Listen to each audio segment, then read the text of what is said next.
کہتے ہیں جی انجینئر صاحب کہتے ہیں کوئی بزرگ اپنا پیشاب نہیں روک سکتا. یہ کس آیت حدیث میں لکھا ہوا ہے؟ لکھا ہوا ہے, لکھا ہوا ہے, لکھا ہوا ہے. رکو ذرا, صبر کرو, لکھا ہوا ہے. پہلے یہ بتاؤ تمہارا کیا عقیدہ ہے, کوئی بزرگ اپنا پیشاب روک سکتا ہے؟ نہیں. تو بس پھر دکھانے کی ضرورت ہی نہیں, اجماع امت ہے اس عقیدے کے اوپر. یہ بتانے کی ضرورت ہے کہ انسان کتنا مجبور ہے. قرآن میں تو اس سے بھی آگے بہت کچھ لکھا ہوا ہے, اس کے لیے آپ میری ویڈیو دیکھ لیں, شیطانی توحید, شیطانی بابوں کا فتنہ. بھائی جب تم یہ کہو گے نا کہ عبداللہ شاہ غازی نے سمندر روکا ہوا ہے, ہاں پھر اللہ کا بندہ کوئی کہے گا کہ کوئی بزرگ اپنا پیشاب بھی نہیں روک سکتا. جب تمہارے فرسودہ نظریات آئیں گے نا تو یہاں سے بھی جملے اسی لیول کے اٹھیں گے. ہاں کیوں اٹھیں گے؟ اس لیے کہ یہ ہمارے امام کی سنت ہے, خلیفہ راشد سیدنا ابوبکر صدیق رضی اللہ تعالیٰ عنہ. مولا علی کا عقیدہ تو آپ نے سن لیا, ابوبکر کا بھی عقیدہ سنیں. صحیح بخاری میں کم از کم 4 جگہ پہ یہ حدیث ہے. نبی الاسلام کی میت رکھی ہوئی ہے, حضرت ابوبکر حجرہ عائشہ میں داخل ہوئے, نبی الاسلام کے چہرے اقدس سے کفن کو ہٹایا, ماتھے پہ بوسہ دیا, کہا یا رسول اللہ, اللہ تعالیٰ آپ پہ 2 موتیں جمع نہیں کرے گا.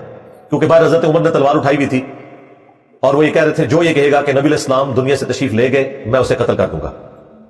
اس کا یہ مطلب نہیں تھا کہ حضرت عمر کا یہ عقیدہ نہیں تھا کہ نبی الاسلام نے دنیا سے نہیں جانا, انہیں پتا تھا, لیکن انہوں نے غلط تعویل کر لی کہ نبی الاسلام نے چونکہ وعدہ دیا ہے, بخاری مسلم میں آیا کہ ان قریب رومن اور پرشین امپائرز گر جائیں گی.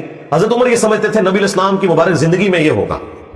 تو جس طرح حضرت موسیٰ علیہ السلام 40 دن کے لیے کوہ طور پہ چلے گئے اور پھر واپس آ گئے تھے, نبی الاسلام بھی ڈورمنٹ پوزیشن میں گئے, واپس آ جائیں گے اور یہ کام پورا ہوگا. لیکن وہ اللہ کی مرضی تھی خلفائے راشدین کے دور میں پورا ہو, تاکہ بعد میں جو کتے بھونکے خلفائے راشدین کے اوپر ہم انہیں بتا سکیں کہ هو الذی ارسل رسولہ بالہدی ودین الحق لیظہرہ علی الدین کلہ. وہی اللہ ہے جس نے اپنے محبوب علیہ السلام کو الہدا اور دین حق کے ساتھ مبعوث کیا تاکہ اسے تمام ادیان پر غالب کر دے. تو نبی الاسلام کی دعوت حق کی یہ کمپلیشن اور تکمیل خلفائے راشدین کے دور میں جا کر ہو, تاکہ پتہ چلے کہ خلفائے راشدین کے پیچھے اللہ ہے. تو یہ چیز اللہ تعالیٰ نے انشور کی کہ نبی الاسلام کی دعوت حق کا جو پیک ہے وہ خلفائے راشدین کے دور میں ہے. بہرحال حضرت ابوبکر رضی اللہ تعالیٰ عنہ نے باہر نکل کر مسجد نبوی میں خطبہ دیا اور کہا کہ لوگوں عمر کو اس کے حال پہ چھوڑ دو. تو لوگ حضرت عمر کی طرف سے ہٹ کے حضرت ابوبکر کی طرف متوجہ ہوئے, ظاہر ہے وہ بڑی پرسنالٹی تھے. حمد و صلات کے بعد پہلا جملہ جو بولا حضرت ابوبکر نے, وہ وہی جملہ تھا جو انجینئر صاحب اپنی طرف سے بولتے ہیں. انہوں نے کہا الا من کان یعبد محمدا فان محمدا قد مات. آگاہ ہو جاؤ, جو بھی تم میں محمد کی عبادت کرتا تھا جان لے محمد مر چکے. ومن یعبد اللہ, اور جو کوئی اللہ کی عبادت کرتا تھا وہ جان لے فان اللہ حی لا یموت, کہ بے شک اللہ تعالیٰ زندہ ہے, اسے کبھی موت نہیں آئے گی. کسی نے نہیں پوچھا کہ حضرت یہ کس آیت اور حدیث میں لکھا ہے کہ جو محمد کی عبادت کرتا تھا جان لے محمد مر چکے. آپ نے تو مرنے کا لفظ استعمال کیا, وصال شریف بھی نہیں استعمال کیا, وفات شریف بھی استعمال نہیں کیا. اس کے بعد قرآن کی آیت پڑھی, اس آیت میں بھی یہ نہیں لکھا ہوا تھا, لیکن اس آیت کی تشریح کی. ہاں اس طریقے سے ہم بھی تشریح کرتے ہیں. جب اللہ تعالیٰ فرماتا ہے نا اے نبی تم فرماؤ کہ میں تو اپنی جان کے لیے بھی کسی نفع اور نقصان کا مالک نہیں ہوں, تو اگر رسول اللہ کا یہ سٹیٹس ہے تو بابت چاہیے کوئی نہیں. تو نفع نقصان میں جتنی بھی چیزیں آتی ہیں نا ان سب کی سب چیزوں کا مالک اللہ ہے. وہ کسی پیغمبر کا, کسی فرشتے کا, کسی بزرگ کا اختیار نہیں ہے. نفع میں کیا آتا ہے؟ سانس, کھانا پینا, زندگی. اور نقصان میں پیشاب کا بند ہو جانا, سانس کا رک جانا. ہاں تو یہ ہر چیز اللہ تعالیٰ کے اختیار میں. ہر نفع ہر نقصان کا مالک اللہ ہے. حضرت ابوبکر نے فرضی جملہ بولا. کیا صحابہ کرام میں کوئی عبادت کرتا تھا؟ انہوں نے تو 295 سی لگوا دینی تھی کہ جی تو نے صحابہ کے اوپر شرک کا فتویٰ لگا دیا, ہم میں سے تو کوئی رسول اللہ کی عبادت نہیں کرتا تھا, کوئی صحابی بھی نہیں کھڑا ہوا.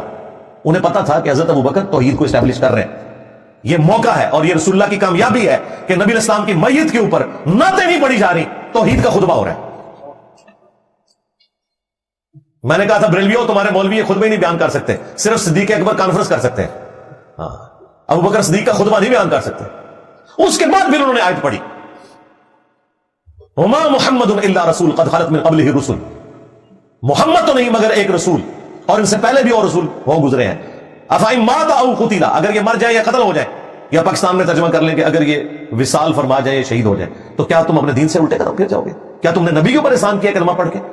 یہ تو اللہ کا احسان ہے کہ نبی کے ذریعے تمہیں ایمان کی دولت دی. تو کیا رسول اللہ دنیا سے چلے جائیں گے تو دین چھوڑ دو گے؟ یہ غزوہ احد کے موقع پر جب نبی الاسلام کی شہادت کی خبر مشہور ہو گئی تھی تو اس وقت یہ آیت نازل ہوئی تھی. اور دیکھیں استعمال کب ہوئی جا کے. پھر اگلی آیت پڑھی انک میتون وانہم میتون، اے نبی تمہیں بھی موت آنی ہے اور تمہارے مخالفین کو بھی مرنا ہے.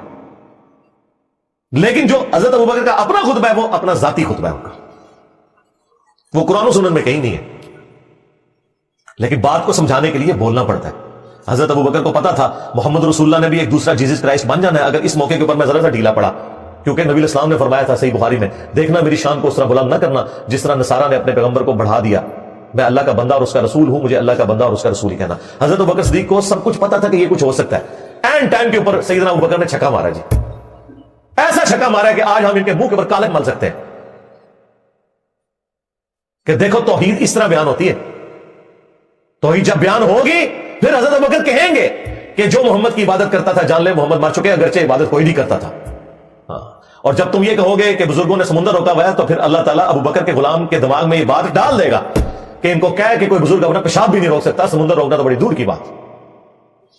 ہمارے بھی بولے بالے اسٹوڈنٹس جو ہے نا بعض، جی اس معاملے میں ہم انجینئر صاحب سے اختلاف رکھتے ہیں، اور نہ تو اختلاف کو کرنا ہے تو چجدہ اختلاف کرو، پہلے کسی کا مقدمہ سمجھو. اختلاف کر کے سائڈ پہ ہو جاتے ہیں لوگوں کے دباؤ کی وجہ سے، لوگوں کو خوش کرنے کے لیے. میں ایک جملے کا ذمہ دار ہوں اللہ کے فضل سے، اللہ کے فضل سے. جہاں مجھے لگے گا کوئی غلط بات ہے میں رجوع بھی کروں گا.